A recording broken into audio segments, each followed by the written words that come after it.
जय बोलो देवादिदेव 1008 श्री भगवान महावीर स्वामी की जय जय जय। अहिंसा परमो धर्म की जय जय जय। परम पूज्य आचार्य गुरुवर श्री विद्यासागर जी महाराज की जय जय जय। बोले परम पूज्य मनीषी प्रमाण सागर जी महाराज की, मनीषी निर्वेक सागर संधान सागर जी महाराज की नमस्ते गुरुवर।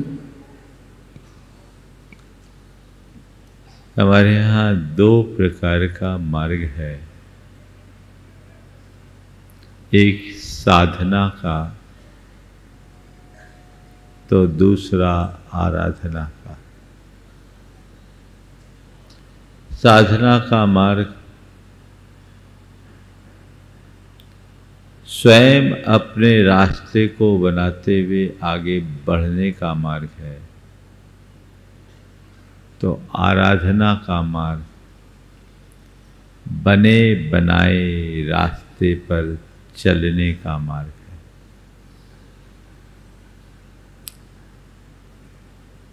कंटकाकीर्ण झाड़ियों के बीच मार्ग बनाते हुए आगे चढ़ना, आगे चलना, आगे बढ़ना बहुत कठिन होता है, लेकिन दृढ़ इच्छा शक्ति और उच्च मनोबल के धनी उन विषम घड़ियों में भी अपना मार्ग प्रशस्त करते हुए आगे बढ़ते जाते हैं और मंजिल को प्राप्त कर लेते हैं। परंतु साधारण व्यक्तियों के लिए ये बात सहज नहीं होती, पर ऐसे लोग भी बने बनाए रास्ते पर बहुत आसानी से चल लेते हैं, क्योंकि उसमें करना कुछ नहीं होता, बस अनुकरण करना होता है। अनजान डगर पर अकेले चलना और रास्ता बनाते हुए चलना बहुत कठिन है, पर किसी का अनुकरण करते हुए आगे बढ़ना बहुत सरल है। साधना एकाकी है और आराधना अनुकरण है।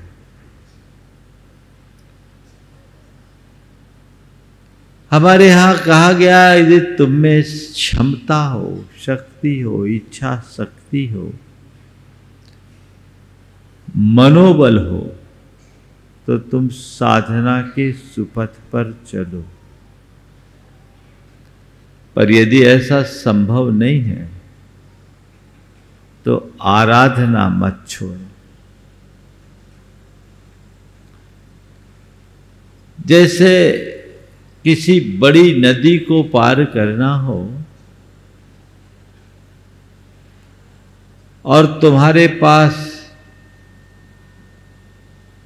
तैरने की क्षमता हो,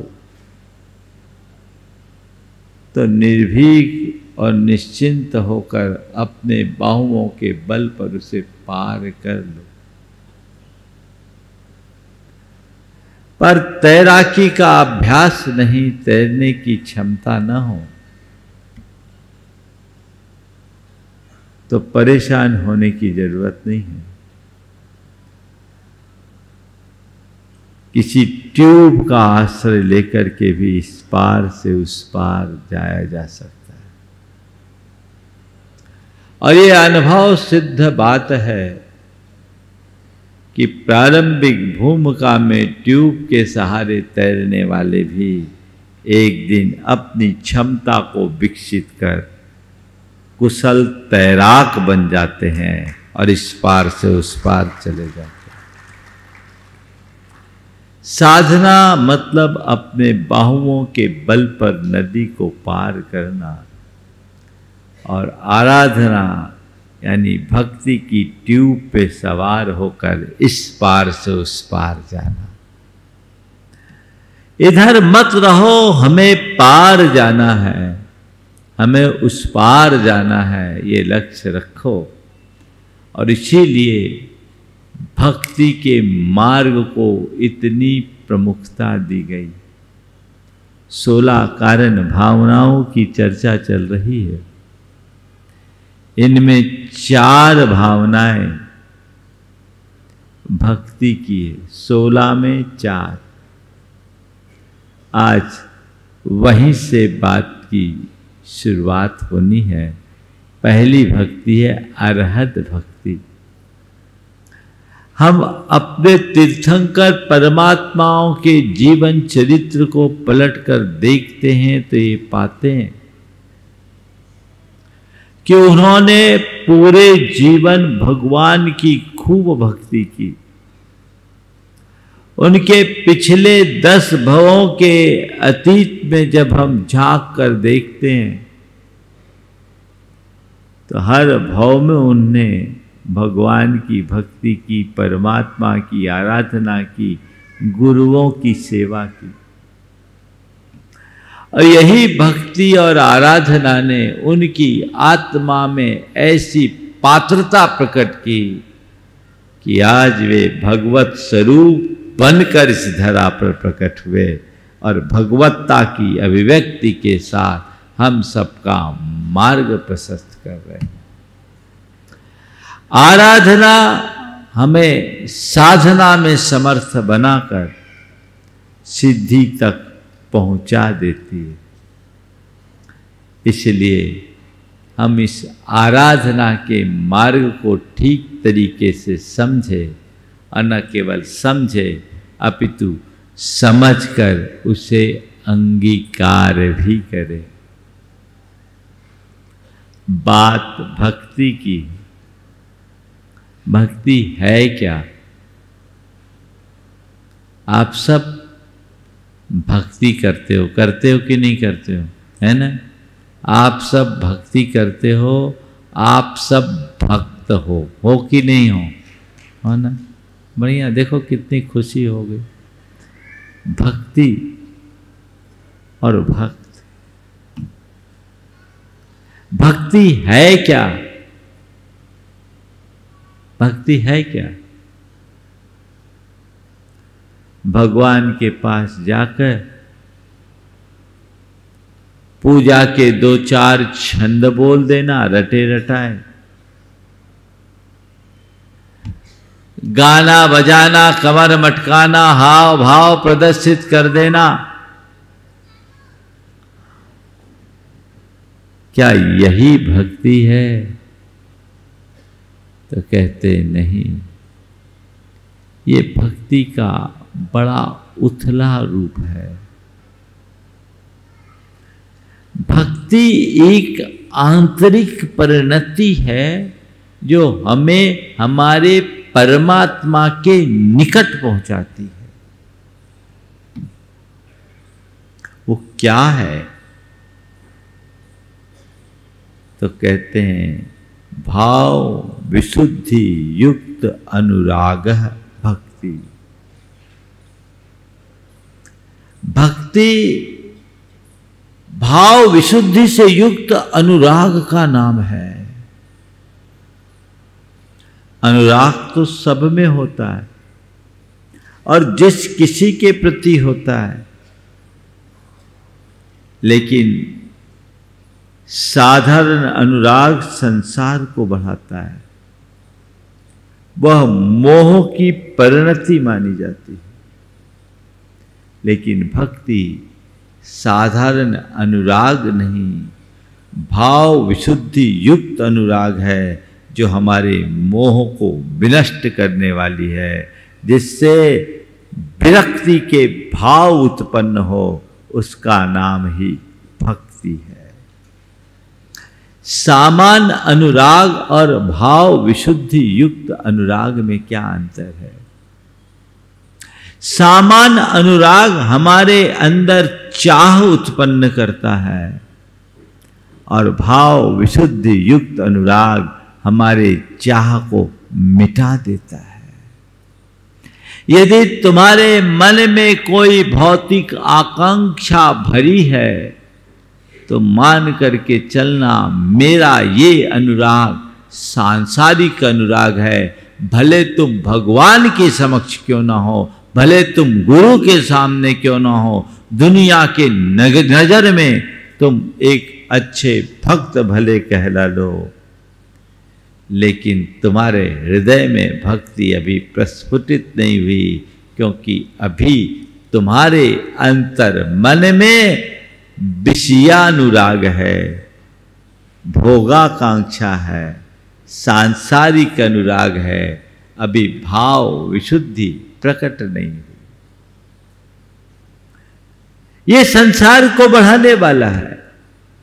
जिसके हृदय में भाव विशुद्धि प्रकट हो जाती है, उसकी भक्ति विरक्ति की ओर मुड़ जाती है। भक्ति में विरक्ति का बीज पनपता है। अंतरंग में वैसा भाव घटना चाहिए। अगर तुम भगवान के भक्त बन गए, यदि तुम भगवान के अनुरागी हो गए, तो संसार का अनुराग घटना चाहिए, कम होना चाहिए। अपने मन से पूछिए कि मैं भक्ति की बात तो करता हूं, मेरे हृदय में भगवान से कितना अनुराग है? बोलो। मैं ये तो नहीं कहूंगा कि आपके हृदय में भगवान से अनुराग नहीं, ये तो नहीं कह सकता। अनुराग तो है, लेकिन कितना और कैसा? भगवान से जितना अनुराग है,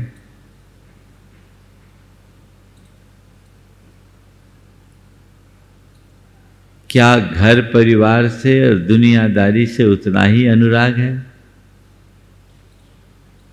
क्या निकलेगा? महाराज, अभी तो घर परिवार से जितना अनुराग है, उसका शतांश भी भगवान के प्रति नहीं है क्या? और महाराज क्या बताऊं, आप तो सब जानते हो। हम भगवान के चरणों में भी आते हैं तो घर परिवार का आकर्षण हमें वहाँ से खींच ले जाता है, और फिर हम उसमें रम जाते हैं, भगवान छूट जाते हैं, है ना? बोलो। तो अब बताओ, आपको हम भगवान का अनुरागी माने या संसार का अनुरागी माने? बोलो। हाँ, संसार का अनुरागी। पूरी जिंदगी व्यक्ति संसार का अनुरागी बन जाता है, और अंत में उसे भगवान का प्यारा बनना पड़ता है ना? क्या होता है? जिंदगी जो संसार का अनुरागी बन करके बिताया, अंत में कहते हैं वो भगवान का प्यारा बन गया, क्योंकि पूरे जीवन जिस संसार में वो रमता है, वहाँ उसे सब कुछ मिल जाता है, जो प्यार मिलना चाहिए वो नहीं मिलता। और इसी से वंचित होने के कारण अंत में कहा जाता है वो भगवान का प्यारा बन गया। मैं आपसे कहता हूँ, जीते जी भगवान से प्यार कर लो, फिर कभी भगवान का प्यारा बनने की नौबत नहीं आए। भगवान से प्यार का नाम ही भक्ति है। भक्ति है क्या? भक्ति परम प्रेम रूपा अमृत रूपा च। भक्ति परम प्रेम की अभिव्यक्ति है, वो प्रेम स्वरूप है, अमृत स्वरूप है। प्रेम भी आपके पास है ना? महाराज, हम लोग तो प्रेम में ही पागल हैं। और आजकल तो आदमी थोड़ा बड़ा नहीं होता, प्रेम के चक्कर में फंस जाता है। और कैसा प्रेम होता है वो आप सबको पता है। ध्यान रखना, तुम जिसे प्रेम मानते हो वो सच्चे अर्थों में प्रेम नहीं, वह एक रागान्वित वृत्ति है, जिसमें केवल देहाकर्षण का भाव भरा होता है। भगवान के प्रति जो प्रेम है वह सात्विक स्नेह की अभिव्यक्ति है, जो भक्ति का रूप धरकर हमें सारे संसार के आकर्षण से मुक्त कर दे। एक परम प्रेम है जो भगवान के प्रति उमड़ने वाला प्रेम है, जो भक्ति स्वरूप है, और दूसरा पामर प्रेम है जो राग रूप है। तुम्हारा जो प्रेम है वो परम प्रेम नहीं, पामर प्रेम है। जिस किसी से भी तुम्हारा प्रेम होता है ना, वो प्रेम घटता बढ़ता रहता है, होता है। तुम्हारा पति हो, पत्नी हो, माता पिता हो, भाई बंधु हो, मित्र हो, परिजन हो, उनसे तुम्हारा प्रेम है ना, लेकिन वो प्रेम कैसा रहता है? जब तक सामने वाला अनुकूल बना रहे प्रेम बना रहता है। वो जितना अनुकूल वृत्ति रखता है तुम्हारा प्रेम उतना ही बढ़ता जाता है, और जैसे जैसे सामने वाले की अनुकूल वृत्ति कम होती है उसके व्यवहार में बदलाव आता है, तुम्हारा प्रेम भी घटने लगता है ना। जो कभी घटे कभी बढ़े वह पामर प्रेम, और जो सदा बढ़ता ही रहे वो परम प्रेम। जिसमें चाह और अपेक्षा हो वो पामर प्रेम, और जहां कोई अपेक्षा न हो वह परम प्रेम। भगवान की भक्ति परम प्रेम से भरी होनी चाहिए, जो बढ़े सो बढ़ते ही जाए। अभी हम 4 दिन भक्ति की बात करेंगे, अरहत भक्ति, आचार्य भक्ति, बहुशुद्ध भक्ति और प्रवचन की भक्ति। इसमें देव गुरु और धर्म से सबकी भक्ति। अपने मन को टटोलो, भगवान के प्रति जिस भक्ति की बात मैं कर रहा हूं वो भक्ति मेरे हृदय में है या नहीं, मेरे अंदर भगवान के प्रति होने वाला अनुराग अभी जीवित है या नहीं। बोलो।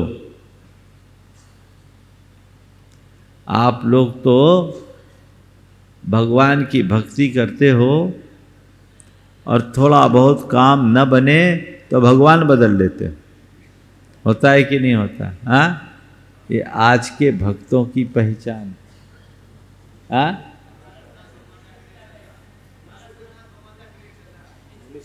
भैया जी बोल रहे आजकल मुनि सुब्रतनाथ भगवान का बड़ा क्रेज है। मैं बोलूं, ऐसे लोग भगवान को नहीं पूज रहे, पत्थरा पूज रहे हैं। पत्थर को पूजने से क्या होगा? यदि तुम भगवान को पूजोगे, भगवान को पहचानोगे, तो सब भगवान में एक ही ज्योति दिखेगी और वही ज्योति तुम्हारा उत्थान करेगी। ऊपर क्यों?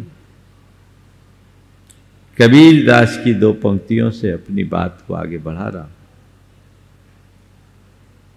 ये भक्ति अगर करना है तो बस प्रभु में अनुरक्ति रखो, और प्रभु में अनुरक्ति तभी होगी जब दुनियादारी से विरक्ति होगी। वो कहते हैं जब लग नाता जगत का तब लो भक्ति न होए। जब लग नाता जगत का तब लो भक्ति न होए। नाता तोड़े हरि भजे भक्त कहाए सोए। नाता तोड़े हरि भजे भक्त कहाए सोई। जब तक नाता है तो फिर भक्ति नहीं होगी, नाता तोड़ोगे तभी भक्ति होगी। तो मैं ये कहता हूं, भगवान का परम भक्त बनना चाहते हो तो सबसे नाता तोड़कर भगवान से नाता जोड़ लो, परम भक्त हो जाओगे। और यदि कदाचित ऐसा नहीं कर पाओ, मुझे मालूम है ये आपके लिए अभी संभव नहीं है, क्योंकि अभी आपको भगवान के पास जाने की इच्छा भी नहीं है क्या? बोलो कौन कौन भगवान का प्यारा बनना चाहता है? भगवान का प्यारा बनना कौन चाहता है? बोला महाराज अभी नहीं, अभी भगवान का प्यारा कोई नहीं बनना चाहता, क्योंकि महाराज हमने अपने आगे आजू बाजू में बहुत सारा आल जाल फैला रखा है। अभी आप हमें भगवान का प्यारा बना दोगे तो इनको कौन संभालेगा? बस यही सांसारिक राग तुम्हें भक्त से विभक्त बना देता है। भक्त बनो, विभक्त बनने से बचो। नाता तोड़े हरि भजे, भक्त कहाए सो। तो मैं आपसे इतना कहना चाहता हूं, चलो पूरी तरह नाता न तोड़ सको, थोड़ा नीचे आ जाओ। जितनी देर भगवान के मंदिर में रहो, जितनी देर गुरु की शरण में रहो, उतनी देर तो दुनिया का नाता तोड़ दो।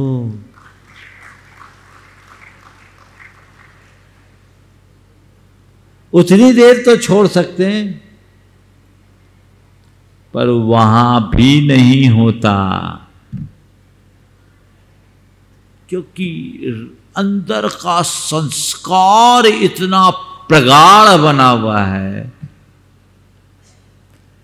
कि बार बार बार बार वही बातें मन में हावी होती है और मन खिंचा चला जाता है। और आजकल तो आपने कुछ बीमारियां भी पाल रखी। भगवान के दर्शन करने में भी मोबाइल, फोटो, क्या हम फोटो भेजेंगे किसको? अपने घर में, अपने परिवार में, अपने बच्चों में। किसको दिखाओगे? अपने दोस्तों को व्हाट्सएप में डालेंगे, फेसबुक में डालेंगे, इंस्टाग्राम में डालेंगे। अरे भैया, भगवान की भक्ति करने आए हो या दुनियादारी का विज्ञापन? बोलो, हाँ? कहाँ जा रहे हैं हम? कैसे करे भक्ति? 4 दिन बात चलनी है, और आज की 4 बातें मैं कह रहा हूं, जो भक्ति के 4 आधार है। ये लंबी चलेगी प्रक्रिया, लेकिन भक्ति के 4 रूप: नाम स्मरण, रूपावलोकन, गुण चिंतन और गुणोपलब्धि। नाम स्मरण, रूपावलोकन, गुण चिंतन और गुणोपलब्धि, ये भक्ति के क्रमिक विकसित 4 रूप हैं। सबसे पहला रूप नाम स्मरण। तुमसे कुछ नहीं बनता तो भगवान का नाम जपना शुरू कर दो। भाव विशुद्धि से भरकर यदि तुम नाम स्मरण भी करोगे तो यह सुमिरन तुम्हारे अंतस की मलिनता को नष्ट करेगा और तुम्हारे जीवन को पवित्रता से भर देगा। आज रविवार है, थोड़ा बढ़ा दो तो ठीक है ना। यह सुमिरन तुम्हारे मन की मलिनता को नष्ट करेगा और तुम्हारे हृदय को पवित्रता से भर देगा।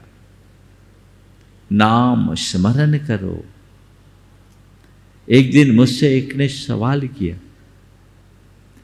कि महाराज, भगवान का नाम जपने से हमारे कर्म कैसे कटेंगे?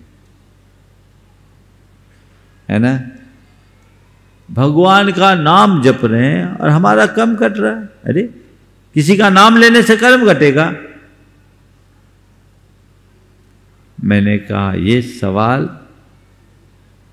50 बरस पहले कोई उठाया होता तो शायद उसे उत्तर देने में सोचना पड़ता, पर आज विज्ञान ने कई ऐसे बातें प्रस्थापित कर दी जिससे हम ये कह सकते हैं कि भगवान के नाम स्मरण से हमारा कर्म कटता है, हमारी मलिनता दूर होती। कैसे? हम किसी का नाम कब जपते हैं? जब हम उन्हें हृदय में स्थान देते हैं। छोड़ो, थोड़ी देर के लिए भगवान को एक तरफ करते हैं। अगर आप किसी के प्रेम में पड़े हो, प्राय कोई ना कोई, हर कोई किसी न किसी के प्रेम में तो पड़ा ही रहता है।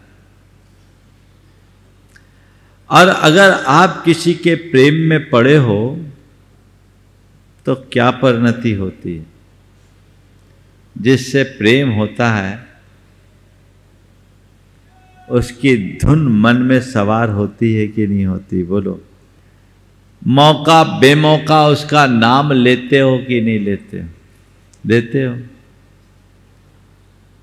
उसका स्मरण होता है कि नहीं होता? बोलते जाओ तुम लोग, ये अनुभव तुम लोगों का। हाँ, होता है।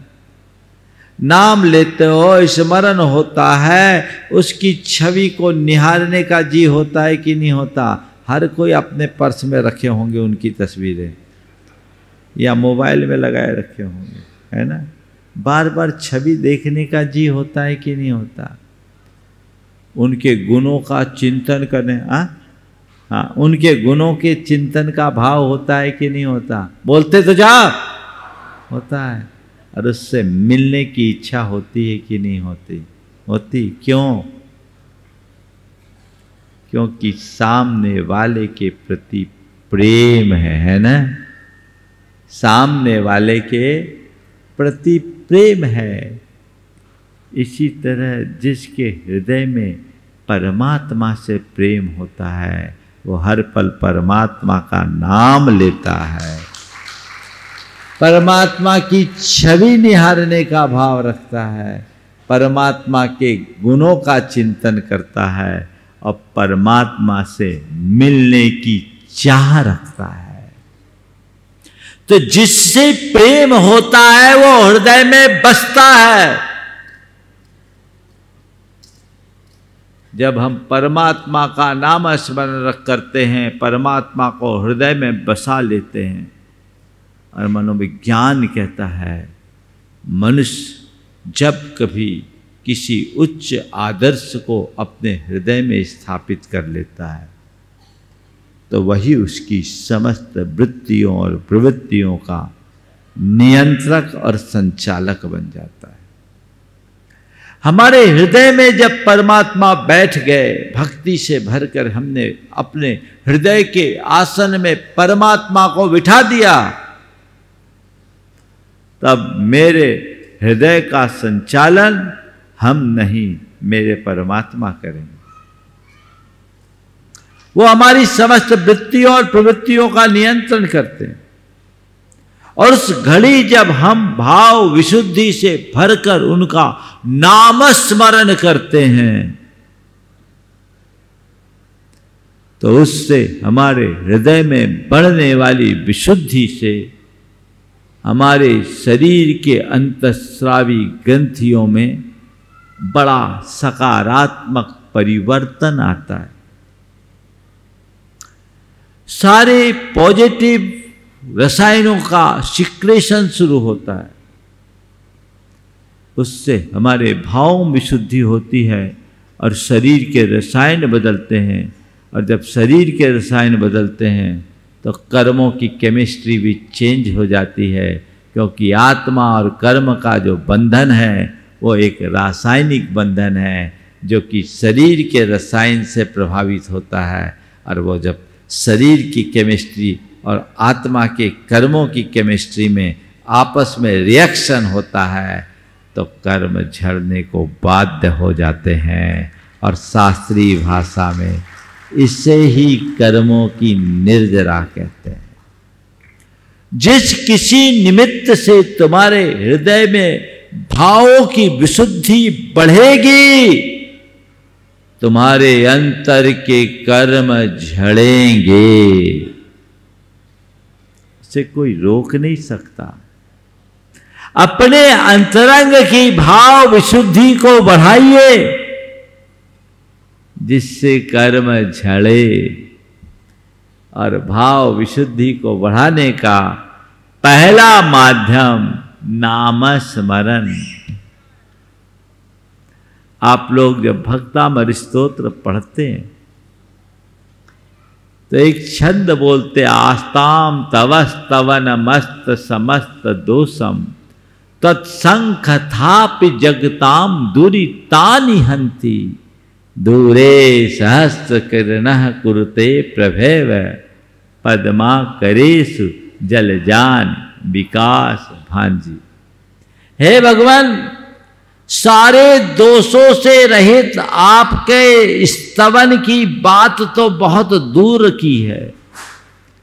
आपका नाम मात्र, आपकी कथा मात्र, आपके नाम लेने मात्र से संसारी प्राणियों के पाप नष्ट हो जाते हैं।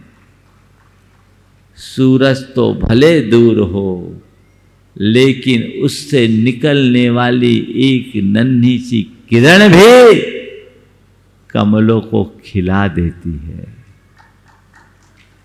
कहां? सरोवरों में रहने वाले कमल को खिलाने में समर्थ है क्या सूरज की उसकी किरण? किरण न, पर किसको खिलाती है? कमल को, सबको नहीं। तो जिसने अपने हृदय को भगवान का अनुरागी बना लिया, उसका हृदय कमल भगवान के नाम रूपी किरणों से खिल उठता है। भाव विशुद्धि से भरकर नाम जपिए। दुनिया की चीजें रटने की जगह भगवान का नाम जपिए। बड़ी कठिनाई होती है नाम जपने में, है ना? और सबका नाम आपको रटने में आ जाता है, भगवान का नाम जपना बड़ा कठिन होता है। एक सेठ था, वो मरणासन्न था। उनके बच्चों ने उनसे कहा कि पिताजी आपकी हालत ठीक नहीं है, आप तो भगवान का नाम जपो। अब भगवान का क्या नाम जपे? पूरी जिंदगी ब्याज बट्टे का धंधा करने वाले के जवान पर तो जिनसे लेन देन करना था उन्हीं का नाम चला था। जैसे ही कहा भगवान का नाम जपो, उसने कहा अच्छा याद दिलाया बेटा, भगवान दास पंडित ने 6 महीने से ब्याज नहीं दिया, उसकी रकम वसूल लेना। कह रहे भगवान का नाम जपो, और भाई साहब भगवान दास पंडित को याद कर रहे हैं। बच्चों ने कहा ठीक है वो तो हम कर लेंगे, आप तो राम राम जपो। बोले ठीक याद दिलाया बेटा, राम भरोसे ने पिछले साल भर से रकम नहीं चुकाई, उसका भी वसूली कर लेना। कब्र में पांव लटके हैं, जाने वाली स्थिति है, अब तब में कुछ भी हो सकता है, लेकिन उस घड़ी भी भगवान नहीं, भगवान दास पंडित और राम नहीं, राम भरोसे शर्मा याद कर रहे हैं। भगवान को तो याद करो। बहुत कठिन है। भगवान को जपते जपते न जाने किसको किसको जपने लगते हो, है ना? नाम स्मरण भक्ति का एक श्रेष्ठ रूप है, इसलिए जब कभी भी नाम जपिए, भगवान का नाम बहुत विशुद्धि से भरकर जपिए। जपते चलोगे तो जीवन धन्य होगा। एक बड़े ख्यात संत थे,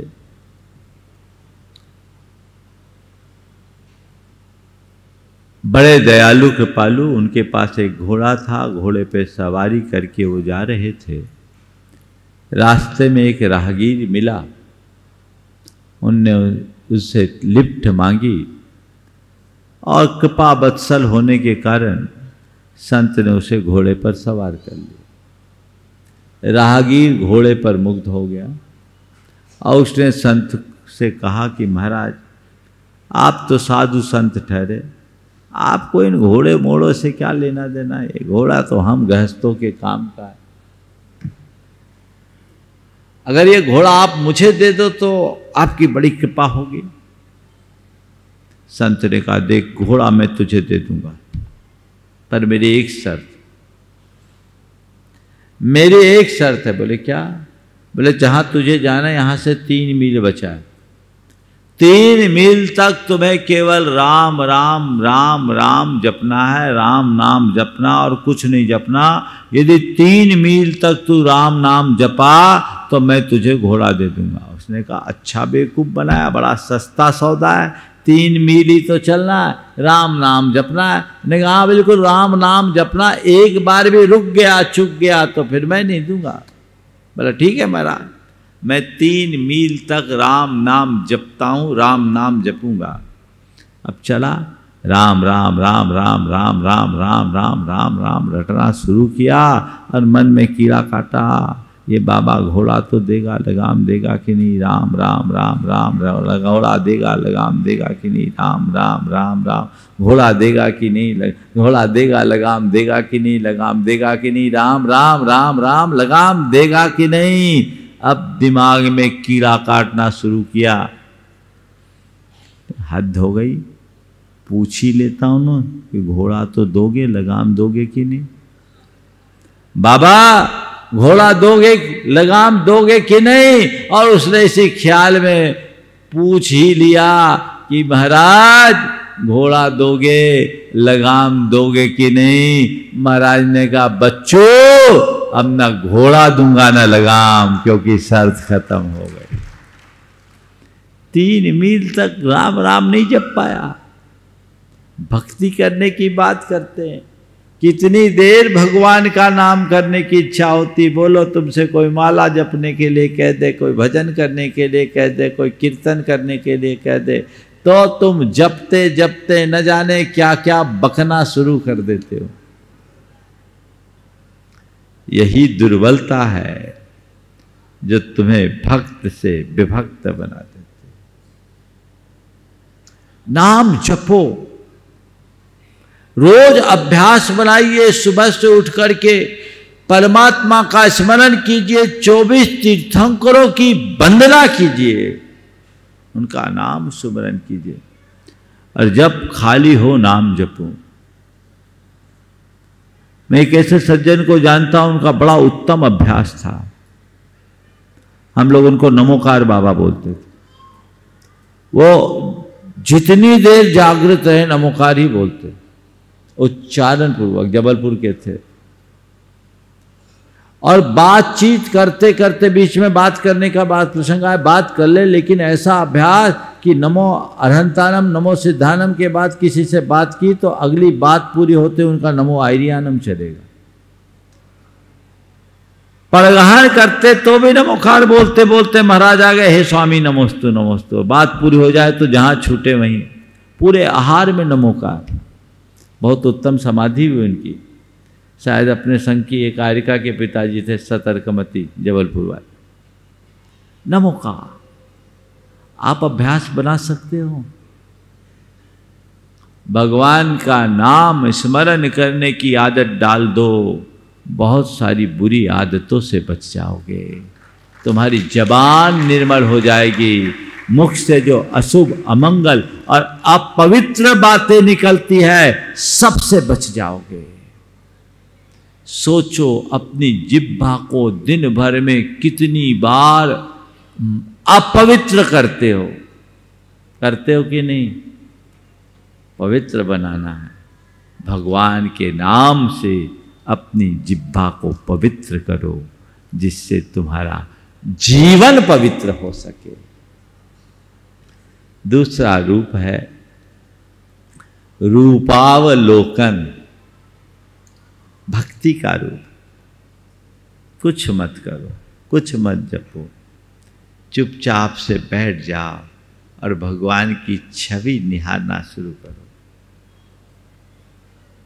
छवि निहारना शुरू करो। जिसके प्रति मन में प्रेम होता है ना, उसकी छवि देखने का जी तो होता ही होता है।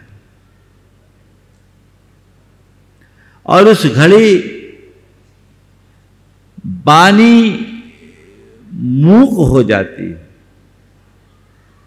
और संवाद हृदय से जुड़ जाता है।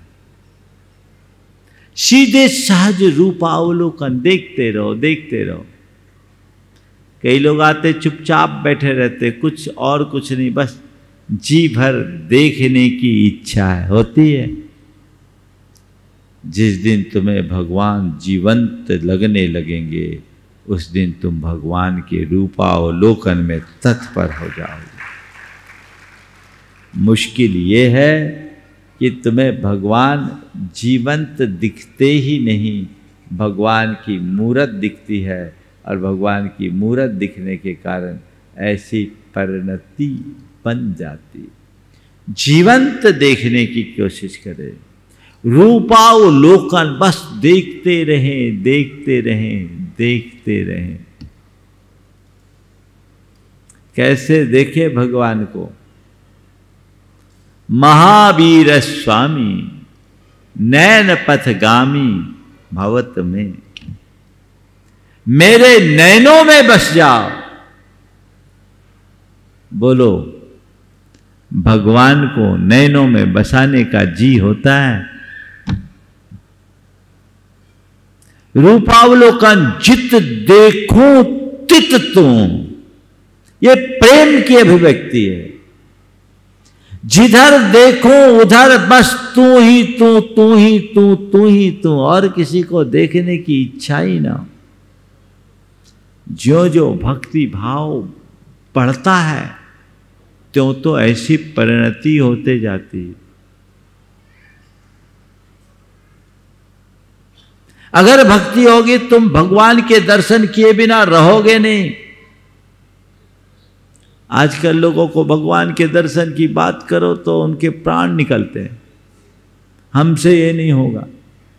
एक बार एक परिवार आया, उनके साथ उनका बच्चा था। बोला, महाराज जी इससे कहे कि ये मंदिर जाए। मैं उसकी तरफ देखा तो उसने कहा, महाराज भगवान तो हमारे दिल में, भगवान तो हमारे दिल में है। मैंने छूटते ही कहा, बेटा तेरे दिल में तो तेरी गर्लफ्रेंड भी होगी। तू कह रहा भगवान मेरे दिल में है। मैंने कहा तेरे दिल में तो तेरी गर्लफ्रेंड भी होगी, पर उससे मिलने के लिए अलग से पार्क में क्यों जाते हो, कैफे में क्यों जाते हो? दिल में बसने वाली गर्लफ्रेंड से मिलने के लिए जब अलग से तत्पर होते हो, तो दिल में बसने वाले भगवान से मिलने के लिए मंदिर जाने में क्या संकोच? जो तुम्हारे दिल में हो उससे मिलने का जी होगा ही होगा। यदि भगवान से मिलने का जी नहीं हो रहा है, इसका मतलब अभी तुम्हारे दिल में भगवान नहीं, कोई और बैठा है। एक बार भगवान को दिल में बिठा लो, फिर कोई और बैठ भी नहीं पाएगा, क्योंकि उस आसन में कोई दूसरा स्थान ले ही नहीं सकता। और भगवान को दिल में बिठाओगे, भव सागर से पार उतर जाओगे। और किसी और को बिठाए रखोगे तो भव सागर में गोता खाते रहोगे। अभी तक इस भव सागर में गोता खाते आए हो, उसकी एक ही वजह है कि अपने दिल में हमने दुनिया को बसाया है, जिसने हमें डुबाया है। यदि पार उतरना है तो एक बार भगवान को बसा कर देखो, वही पार उतारेंगे।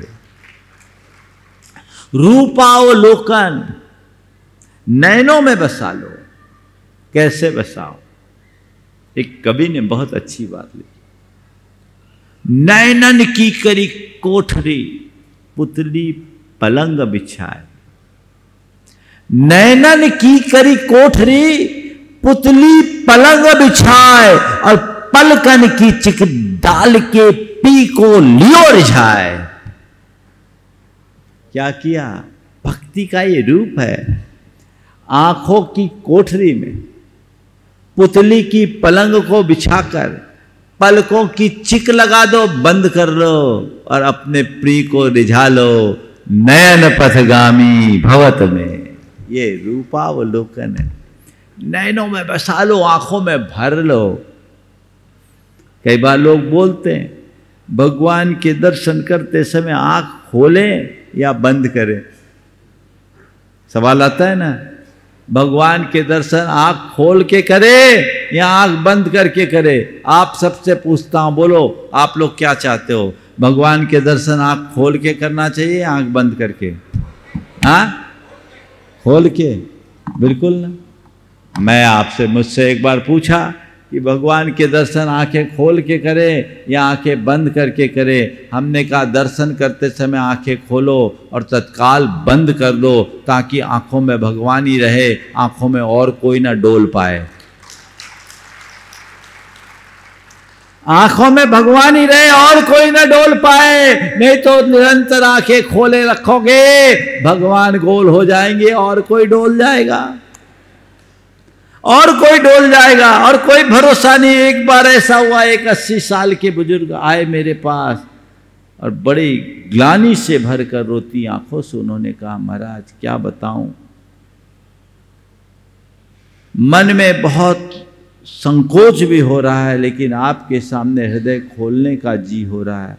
महाराज 80 साल की उम्र हो गई, भगवान के दर्शन करने जाता हूं और उस समय भी किसी युवती पर दृष्टि पड़ जाती तो मेरा मन डोल जाता है, मुझ नालायक को रास्ता बताओ। तो ऐसे लोग जिनका मन डोले, वे आंखें बंद करके भगवान के दर्शन करें। बाहर की आंखें बंद करो, अंदर की आंखें खोलो, तो जीवन धन्य हो जाएगा। और आंखें बंद हो जाती है, ध्यान रखना अपने आप। जब किसी से प्रेम से भरते हो ना, तो एक बार देखने के बाद अपने आप आंखें बंद हो जाती है, वो बसता है। और जब आंखें बंद होती है तो सामने वाला हृदय में उतरता है। जब तक आंखें खुली रहेगी वो बाहर ही बाहर रहेगा। यदि भगवान को हृदय में उतारना है, आंखें बंद कर लो। तो नैनन की कर कोठरी पुतली पलंग बिछाए और पलकन की चिक डालकर पी को लेव रिझाए। ये परिणति भक्ति की परिणति है, रूपावलोकन, है ना। और रूपावलोकन करके भक्ति करो। कैसे भक्ति करने का तरीका? बानिम गदगदयन बपुः पुलकयन नेत्रद्वयम श्रावयन मूर्धानम नमयन करो मुकलियन चेतोपि निर्वापयन। बानी गदगद हो, बपु पुलकयन शरीर पुलकित हो, रोम रोम पुलकित हो जाए। नेत्रद्वयम श्रावयन, दोनों नेत्रों से आंसू की धार बहने लगे। बानिम गदगदयन बपु पुलकयन नेत्रद्वयन श्रावयन मूर्धानम नमयन करो मुकलियन। सिर झुकाते हुए और हाथों को मुकलित करते हुए चेतोपि निर्वापयन, चित्त को समर्पित करते हुए भगवान की भक्ति करे। तुलसीदास जी ने एक जगह बहुत अच्छी बात लिखी, रूपावलोकन के बाद क्या परिणति होती है। थोड़ी देर के लिए मैं आपसे पूछता हूं, अभी आपके सामने भगवान आ जाए तो क्या करोगे? बोलो बोलो। अभी सामने भगवान आके खड़े हो जाए, ऊपर से आ जाए, भगवान प्रकट हो जाए, तो तुम क्या करोगे? हाँ, देखोगे? क्या करोगे? और बोलो। हाँ, क्या करोगे? थोड़ा बोलो तो। हाँ, कुछ समझ में नहीं आएगा, है ना। क्या होगा? महाराज पागल हो जाएंगे, होंगे कि नहीं? सच में भगवान आएंगे तो रोम रोम पुलकित होगा, है ना? आप बोलते हो मो उर हरस ऐसो भयो मनु रंग चिंता मनी ले, हर्ष भाव विभोर। तुलसीदास जी ने एक जगह लिखा, भगवान के दर्शन करने के बाद की परिणति क्या? तुम दर्शन ते पुलक शरीरा, गद गद गीरा नयन बहे नीरा। भगवान आपके दर्शन से मेरा शरीर रोम रोम पुलकित हो उठा है, मेरी पानी गदगद हो रही है और नयन बहे नीरा, नयनों से नीर की धार बह रही है। ये है भक्ति रूपावलोकन। घटित करो अपने हृदय में, ऐसी भक्ति घट जाए जीवन तरेगा। तीसरा रूप है गुण चिंतन। परमात्मा के गुणों में खो जाओ, परमात्मा के गुणों का बार बार स्मरण करो, उनकी छवि को आंखों में बसाकर बस उनके ही बारे में सोचो। मेरे परमात्मा है कैसे?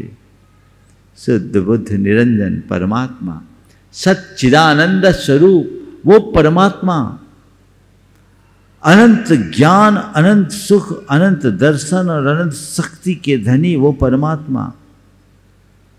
उनके स्वरूप को बार बार स्मरण करो, बार बार चिंतन में लाओ। गुण चिंतन। परमात्मा क्या कोई नामधारी प्राणी नहीं, अनंत गुणों के धाम है। उस अनंत गुण से मंडित परमात्मा के गुणों का चिंतन करो। चिंतन करते करते करते करते उसकी गहराई में डूबने का प्रयत्न करो। आप परमात्मा की गहराई में जितना अधिक डूबोगे, परमात्मा की निकटता का उतना ही लाभ मिलेगा। गुण चिंतन। भक्ति का अनुराग बढ़ाने के लिए बहुत जरूरी है। अभ्यास कीजिए। और आखिरी जो भक्ति का चरम रूप है, ये सब व्यवहार भक्ति है अभी तक। नाम स्मरण, रूपावलोकन और गुण चिंतन। वास्तविक भक्ति गुणोपलब्धि। हम लोग बोलते हैं बंदे तद्गुण लब्धे। आपके गुणों की उपलब्धि के लिए ही मैं आपकी वंदना करता हूं। तो जैसे जैसे गुण चिंतन बढ़ता है, हम गुणों में खोते खोते खुद उन गुणों को उद्घाटित करने में समर्थ हो जाते हैं। और गुणोपलब्धि करना ही भक्ति की परिपूर्णता है। गुणोपलब्धि करना ही भक्ति की परिपूर्णता है। अपने आप को तन्मय बनाकर अपने भीतर के परमात्मा को उद्घाटित कर देना ही वास्तविक भक्ति है, या भक्ति का चरम और परम लक्ष्य है। परम पूज्य गुरुदेव ने एक दिन एक बहुत गहरी वाक्य, एक गहरी बात एक छोटे से वाक्य में कह दी। उन्होंने कहा, पहले उदासो हम, फिर दासो हम, फिर सोहम, फिर अहम। उदासो हम, दासो हम, सो हम, फिर अहम। भक्त से भगवान बनने की यही प्रक्रिया है। पहले उदास अर्थात संसार और सांसारिकता से दूर हो। जब संसार से विरक्त होगे तब भगवान के दास बनोगे, तब भगवान की शरण में आओगे। संसार से उदास होकर दासो हम, प्रभु सारे जग के हार कर आ गया तुम्हारे द्वार, अब मुझे किसी की जरूरत नहीं, सबकी छरना स्वरना छोड़कर तेरे द्वार पर आया हूं, अब मुझे किसी की जरूरत नहीं, दासो हम। लेकिन जब भगवान के चरणों में आकर जब भगवान का दास बनते हैं, उनकी सन्निधि में आते हैं, संसार हमें नीरस लगने लगता है और स्वरूप का बोध होता है, तो लगता है सो हम, भगवान जो आप हो वही मैं हूं। तत्वतः मुझ में और आप में कोई मौलिक अंतर नहीं। गुण चिंतन करते करते करते करते भगवान और अपने बीच सादृश्य का बोध होने लगता है। इसी बोध का नाम सोहम है। और इस सोहम के बाद जब ध्यान में मग्न हो जाएं तो पर का संपर्क भी छूट जाता है। अब और कोई नहीं, अहम, बस स्वरूप की अनुभूति, स्वरूप का बोध जो परमात्म स्वरूप है, यही भक्ति का परम रूप है। इसी का नाम भगवत्ता है, जो हम भक्ति के बल पर प्राप्त कर सकते हैं। तो भाव विशुद्धि युक्त अनुराग का नाम भक्ति है, जो हम 4 रूपों में अपने जीवन में घटित कर सकते हैं। वो भक्ति अपने हृदय में वृंदिंगत हो, वृंदिंगत तो बाद में हो, पहले प्रकट हो फिर प्रवाहित हो। अभी तो प्रकट हुई है या नहीं, ये जांचने की जरूरत है। ऊपरी भक्ति बहुत सरल है, भीतर की भक्ति बहुत कठिन है। अंदर की भक्ति यदि प्रकट हो गई, सम्यक दर्शन हो गया। कहते हैं अरहंते सुभक्ति सम्मतम, अरहंत भगवान के प्रति उमड़ने वाली शुभ भक्ति का नाम सम्यक, जीवन की सही दिशा और दृष्टि की अभिव्यक्ति ही भक्ति है। यदि वो भक्ति उद्घाटित हो गई तो हमारा बेड़ा पार हो गया। बोलिए परम पूज्य आचार्य गुरुवर श्री विद्यासागर जी महाराज। जय जय जय।